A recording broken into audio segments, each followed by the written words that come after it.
Hello, salam, shalom, namaste, sat sri akal, aloha, hola, ciao, bonjour, buna, and privyet.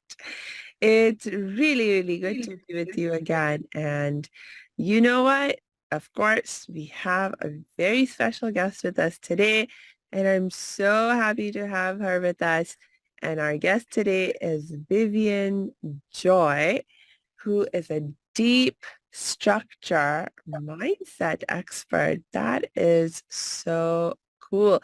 Welcome. Hi. Had to find a hello that you hadn't used. Hi. Oh, please tell us more about who you are and what you do. Thank you very much. Thank you for having me. So yeah, I'm Vivienne Joy, and I'm known for helping women to get out of their own way.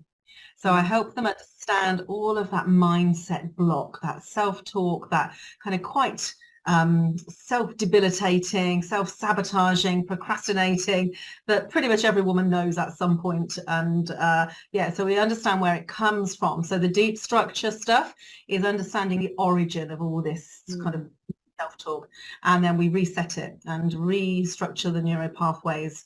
So that's what I do. And then I help women to build their business. So give them the skills and the self-belief and the confidence and determination to then leave a legacy. So I go from oh, I'm not good at anything to wow, I can change the world and I'm going to leave a legacy. So quite a powerful experience, and very, very rewarding. Yeah, that's what I do.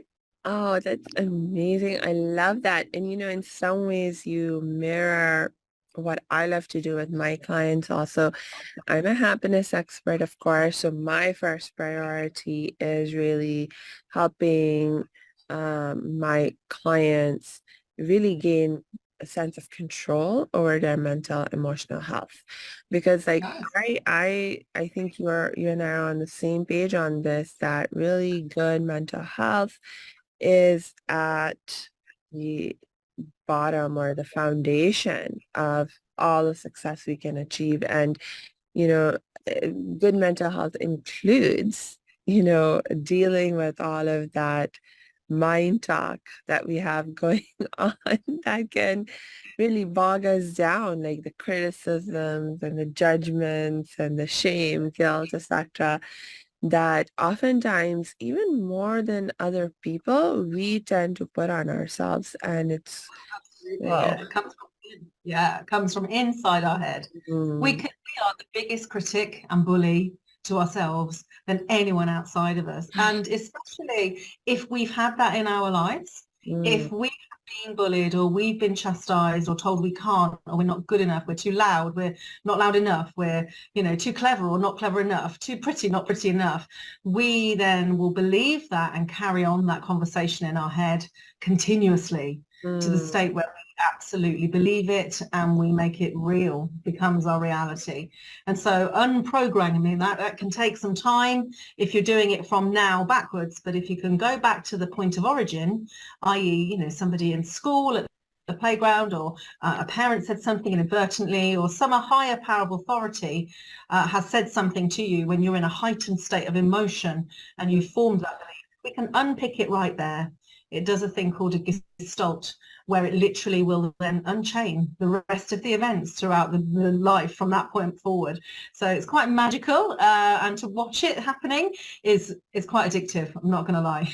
Quite addicted to that breakthrough point, that moment of and I've got so many stories of my own actual, I've done a lot of this work to be able to do what I do. I train and mentor and accredit coaches myself, so help them to be NLP coaches, which are the processes that help us understand what's going on in the neurology of our brain and how it's impacting our lives and how it's showing up. So yeah, very, very important. Somebody said to me actually yesterday that mental health is life wealth.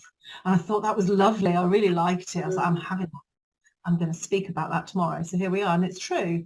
Because if we don't have that right mindset, that right self-talk, that right inner guidance and confidence, then everything outside of ourselves is not our own creation. It's come from Yes. someone somewhere else. Yeah. And that's very disempowering, because then we're living someone else's life. And Mm. There's so many women especially will live the life that their partner wants, their parents thought, their children think they should have. And, you know, we should be our true selves, and therefore we have uttermost confidence at all times. Hey, thanks for tuning into this episode. Hope you're getting value out of it. For your information, this episode has been sponsored by the Happiness 101 program. Are you a change maker, coach, trainer, or healer? Are chains of fear holding you back from making the impact and income you desire?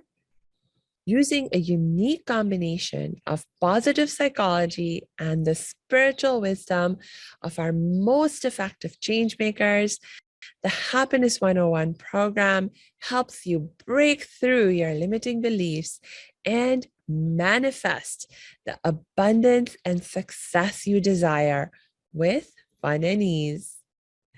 Interested? Book a free Happiness 101 exploration call with me, your happiness expert, Samia Bano. Just use my online calendar link in the show notes. Now, back to the show. Yes, you're so true. I mean, even men are impacted by this dynamic for sure. I think what happens with us ladies, though, is that we care more. Maybe it's like a nurture thing where we are also taught to be more caring about what other people think, and um, not just caring about what they think, but this is something I would often argue with my mom about in my rebellious days, where she was like, it's your job as the woman to keep the peace, because men, they are not as mature, they're not as emotionally intelligent when it comes to dealing with relationships. So it's your job as the woman to keep the peace. I do think they've improved over time. I think that probably, but I think women, women have naturally do seem to care more what other people think for some reason, whereas men are more self-serving. Not all is a big sweeping statement, I know, and anybody watching this will be like, oh, that's not the case in my life, in which case, well done, congratulations. But yeah, in my experience, and I've met lots of men, they usually have a problem, they find a solution, and they get on with it. It's not normally about other things outside of them, actually, apart from parents sometimes, that can work. But so women, we like to think about it, we want to talk about it, we want to know why, we want to work out how, like we really are very curious and inquisitive, whereas guys, in my experience, they find the problem, they fix it, and they get on. Like, it's a very different experience in their own head. They have a very different levels of self-talk. Their self-talk is all about problem solving, whereas ours is all about the actual problem itself, like stuck in that problem, because our brains naturally want to find a way of being safe. That is what we're conditioned for. That's all we're conditioned for. The unconscious and primal brain is to keep us alive, keep us safe, and to procreate, actually. That, if you think we're quite primal, really, in that way. So it's not set for success and joy and happiness and fulfillment and satisfaction. It's set for safety, staying the same, and certainty. And unfortunately, those three things don't line up to joyful experience of life. They are, keep us very samey and quite boring and quite bored. Even in situations that we don't like, we will stay in them. So plenty of people stay in relationships and jobs that don't serve them, and friendships that don't serve them, health patterns, because it's known. And the brain says, the unconscious brain, which has nothing to do with the conscious brain, by the way, really says, well, this is what we're going to keep doing because it's nice and safe. And so if we grow up that pattern into running a business, it's really unsafe. Like, there's nothing safe about running a business. Like, mostly at the time, you don't know if you're going to be able to build the business. You don't have the skills to sell and market and the strategy to keep that happening. You don't know if what you're going to deliver is right. You don't know if your pricing is right. You don't know if when you're talking on a video live that people are going to accept you or judge you. So it's a really unsafe environment. And most people are battling through that. through, against their own nature, really, which is to stay nice and safe and sit and watch Netflix and eat ice cream, which is what most of us end up doing when we get into a fear state. So yeah, so a lot of what I do is to help people to just nudge themselves into a different level of comfort zone to understand actually what is really necessary, rather than go full force into the business and then fail, which we see a lot of. Most businesses fail in their Yes. first 12 months. That is such an excellent point. That is such an excellent point.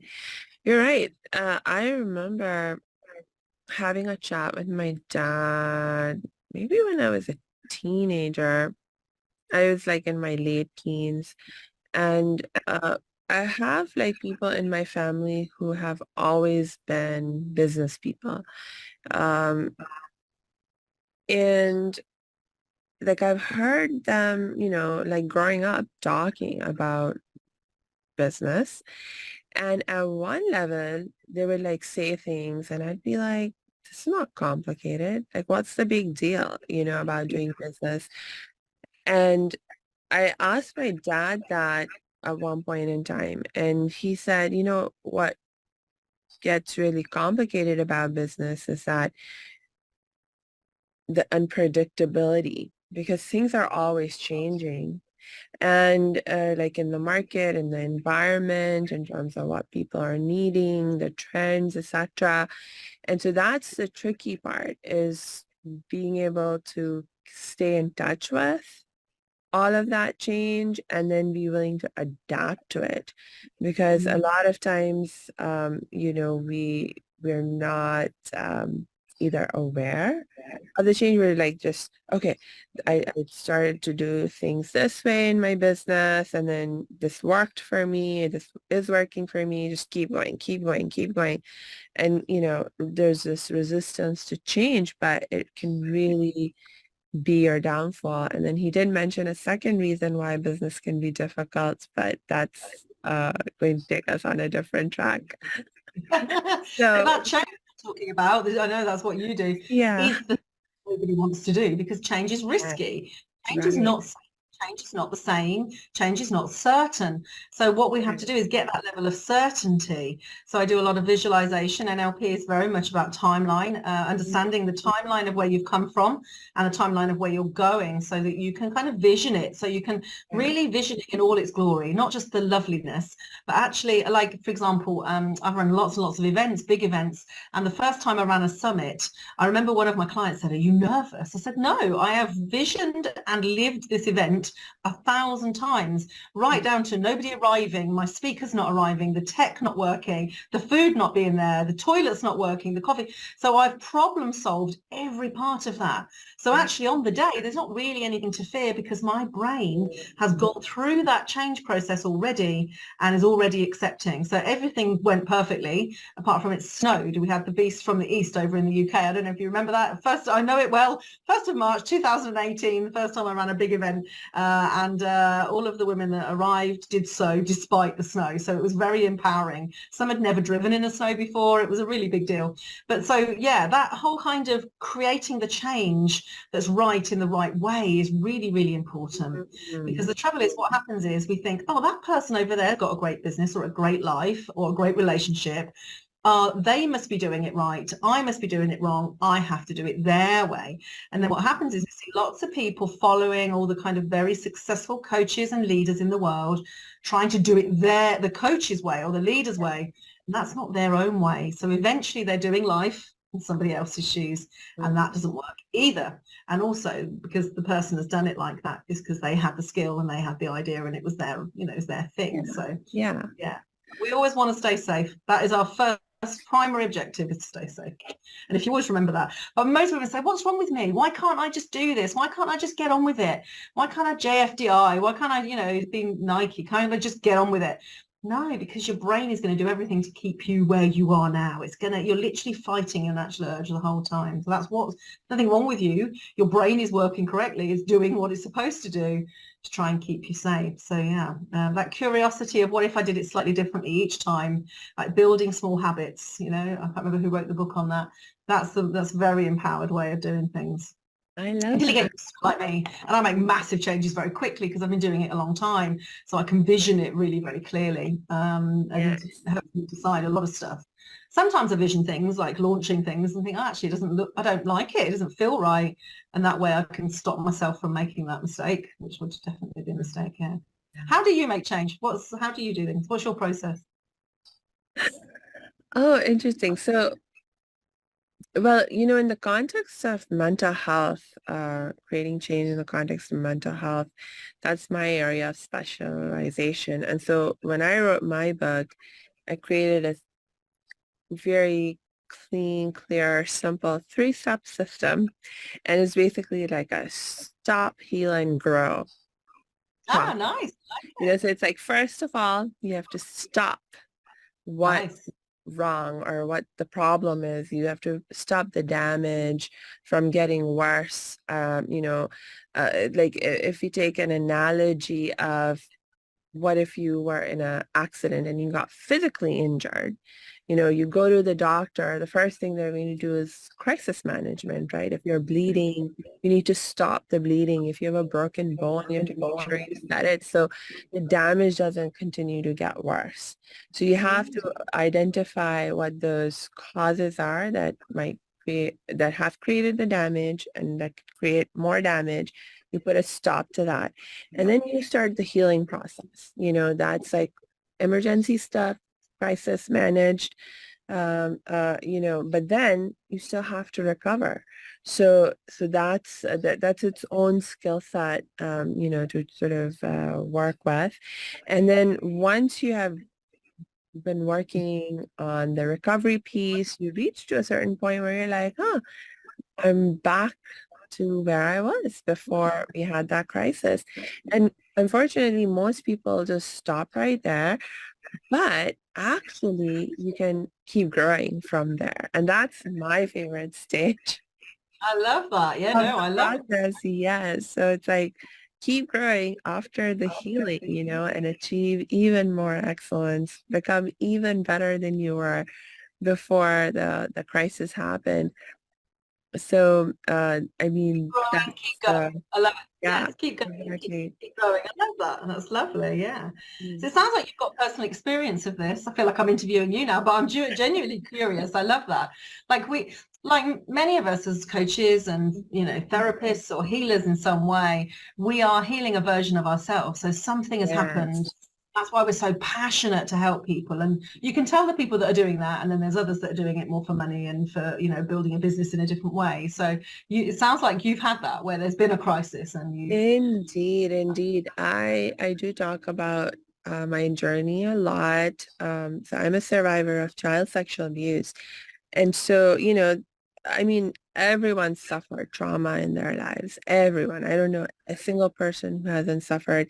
Maybe they haven't suffered a major trauma that they're able to immediately identify like I can, but everyone suffered small, big trauma, sometimes vicarious traumas where you're just dealing with other people's traumas in terms of being present for their stuff.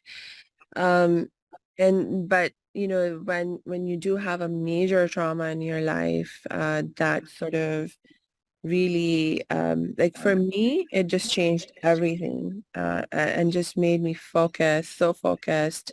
First, like for a good decade on just my suffering. And like I couldn't even think about or care about anyone or anything else. the problem. Remember what I said earlier? So Yes, women get stuck in the problem, like we exactly. revel in it, work out why and what did I do wrong and why me? And we kind of sit in that almost victim. Yes. Yeah, yeah. Yes. And the good thing about being in that stage also for me was that one of the whys that I started asking was like, not only why is this happening to me, but or happened to me, or but also started asking the how. It's like, how can I help myself? How can I help myself stop suffering? Because I'm like, I reached a point where I was like, I can't take it anymore. I can't take it anymore. So it really got me focused on learning everything that I could, um, to like, really, it was I started with just trying to help myself. And then, you reach a point in your healing journey where you're like, oh, it's actually not all about me. And actually, when I help somebody else, it actually helps me more. I Grateful. had to, yeah, oh my gosh. Yeah, and it was like a really beautiful realization for me because I have a brother who has, he has a genetic disorder because of which, he has a disability. He's been in a wheelchair now for, oh my gosh, like 25 years or something. But when he first hit a point of crisis in his condition that landed him in the wheelchair, it was like a point of decision. Like it was such a huge thing for my whole family to deal with. And it was a point where I had to make a decision. Am I going to stay wrapped up in my own stuff or am I going to do something to help my brother? And thank God I made the decision to try and do something to help my brother because that for me was one of the first major breakthroughs I experienced in terms of coming out of my own fog and suffering and the blackness that I had been stuck in. It was like the first ray of light that guided me Oh, down the yeah. healing path. So uh yeah. Oh, well done. I Thanks. think so many stay in that and they either suffer in depression or they sadly decide not to be here anymore on this Mm, incarnation. So yeah, so well done for finding that. I think I look back, I've had a lot of trauma in my life, of which all of it I have recovered from. So I consider myself to be pretty resilient, you know. yeah. But yeah, I think some people then don't think they can cope. And that self-talk that we talked about before of I can't cope, how am I going to survive, what am I going to actually creates the problem. It actually becomes the problem because Mm, people do recover, the mind recovers, the body recovers, you yeah. know, most but actually the mindset is set.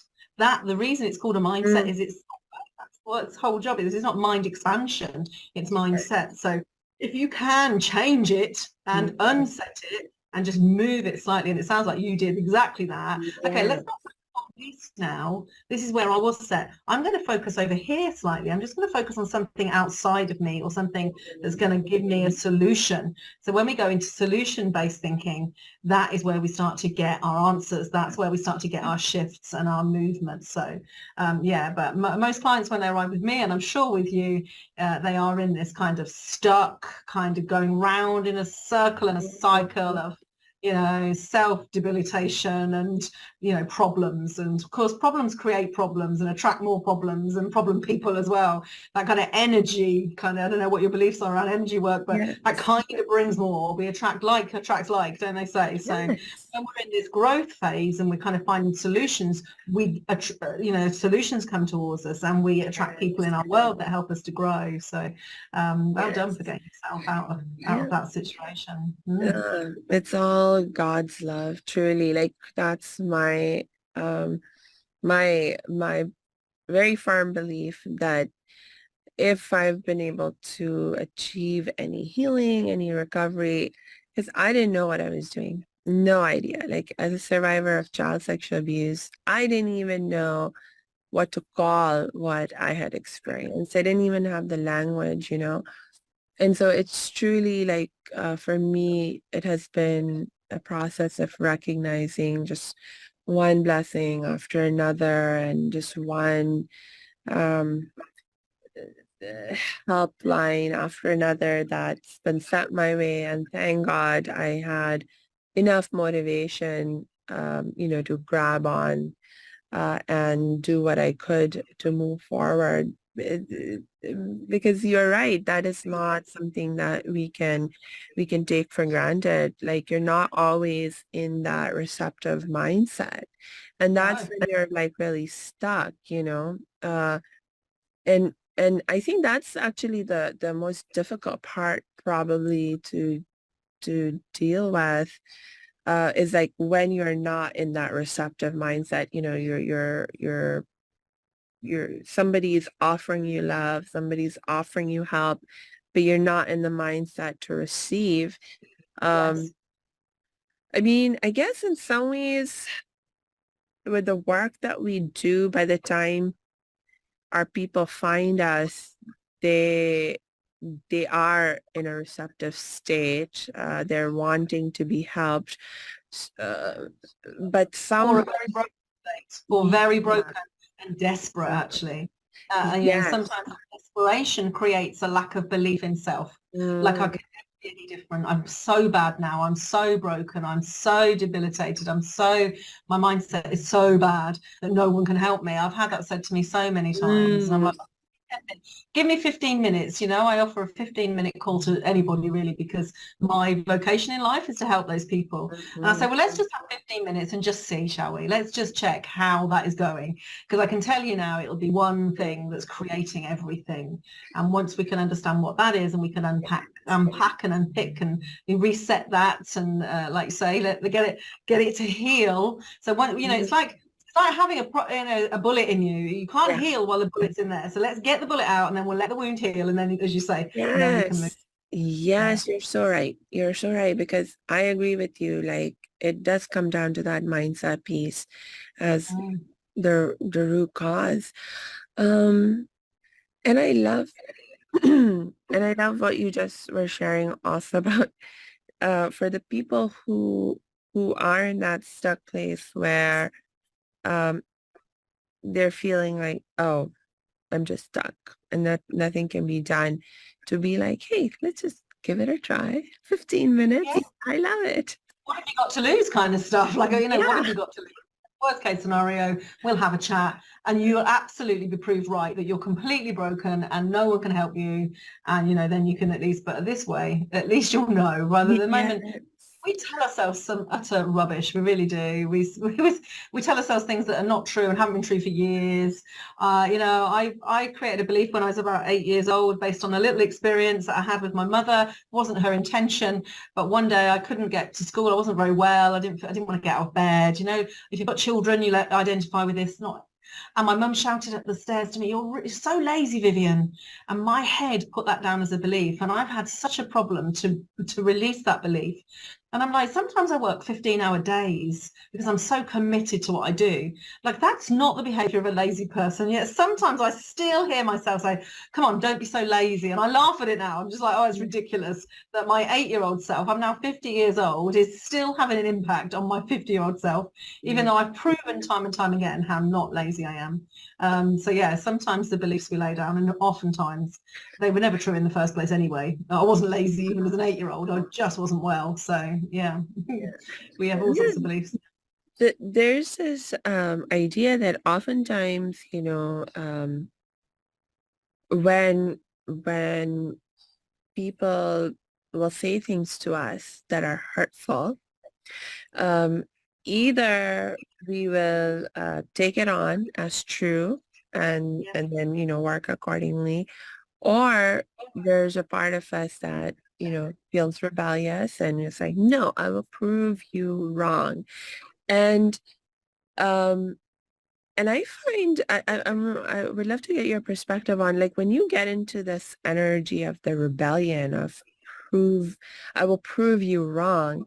Um, is that a helpful energy and mindset to be in, or is there any downsides to that also? How do you Well, feel that's a about really great that? question. And I can't answer it from that perspective because I'm trying to reach into my brain and think, have I ever needed to prove someone wrong? But I've done this work for so many years. I started NLP when I was 23, so a long, long time ago, before, it was mainstream more and Mm, anybody knew what it was, really. Tony Robbins was the only guy really using it. And I learned very much that it wasn't about anyone else. So I didn't have to prove anyone wrong. But I tell you what, proving myself right, mm, I never really realized that until this moment, but actually proving myself right. Like, I can do this, I have got this, I am capable. So I was made redundant from a job about 20 years ago, must be now. I've been in business for 20 years.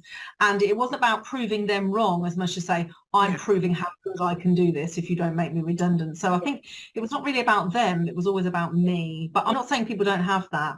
But I think whatever you can use, you know, if you've got it within you, you can use it. And so it's better to use that energy to propel you forward than Mm. to say, oh, actually, you're right. I'm rubbish. I can't do that. I'm not useful. I'm not, you know, whatever else has been said. That would just kind of keep you stuck. So listen, if it's going to motivate you forward, use whatever force you can get, right, until you realize what is doing that and can let that go. It's been like, it's a bit like an anchor or a rudder, isn't it? So one's going to steer you, one's going to weigh you down. So one's going to steer you, then go and be steered by whatever that, you know, it could be a storm, but it's going to get you to the island rather than sit in that passive water. So yeah, great question though. But no, never had to prove anybody wrong, actually, not ever. I've had to prove myself wrong a few times. Yes. Right, actually. Prove yourself wrong, Vivienne. You're not lazy. Oh, I know what you can do. Why don't you run a 5K? You know, why don't you do a marathon? Why don't you swim like, you know, 5 kilometers and prove that you're not lazy? So if anything else, it's the other way around, actually. Great question, though. Thank you. Yeah.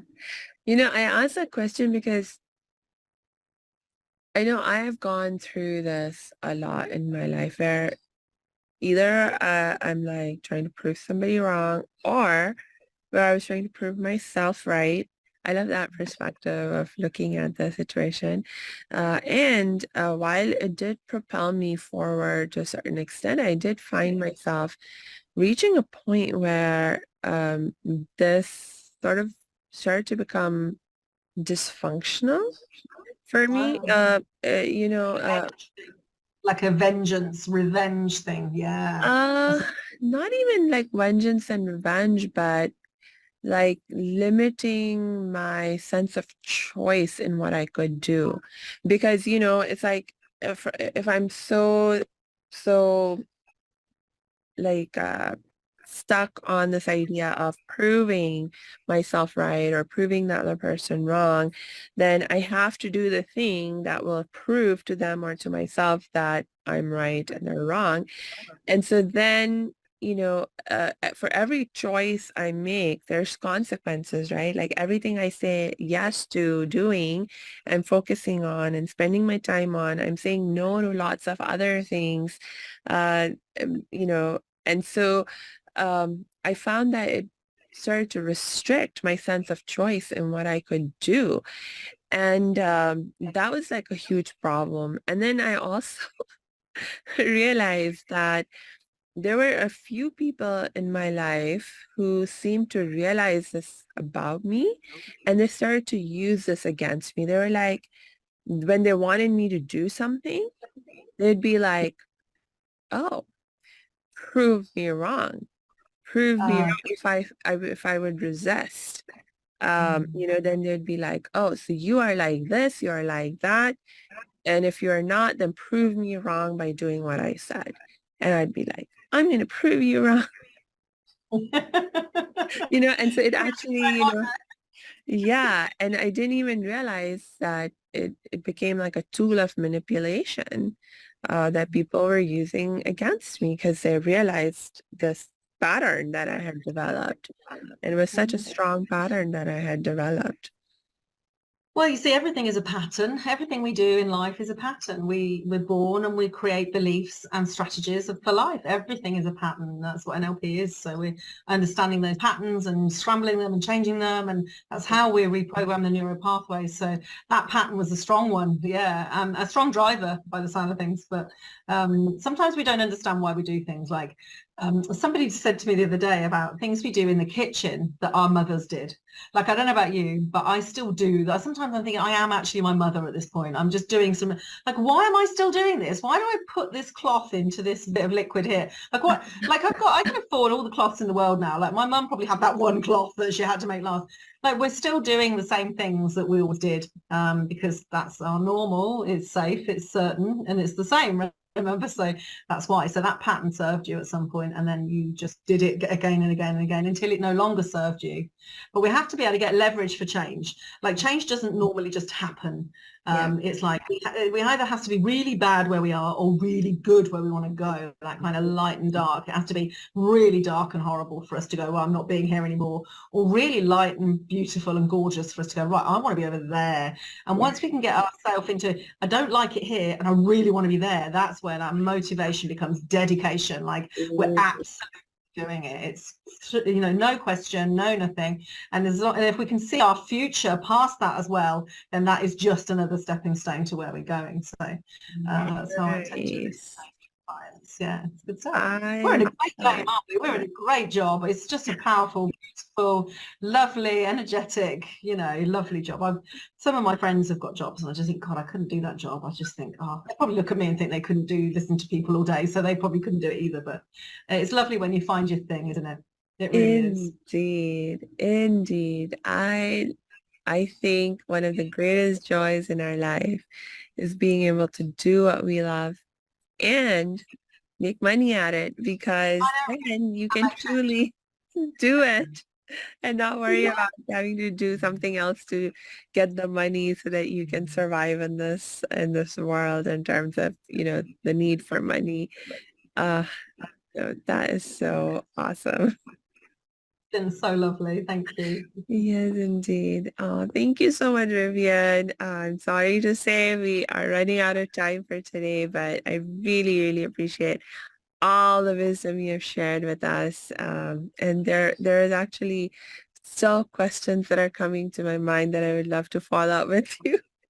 Lovely. Well, you know where I am. Happy to be here. Always let me know. Yes. We'll probably have to call you back. But just for right now, do you have any last thoughts that you'd like to share? No, just that, what, everything's changing anyway. So, you have to go with the changes. So you may as well enjoy it. Enjoy the change.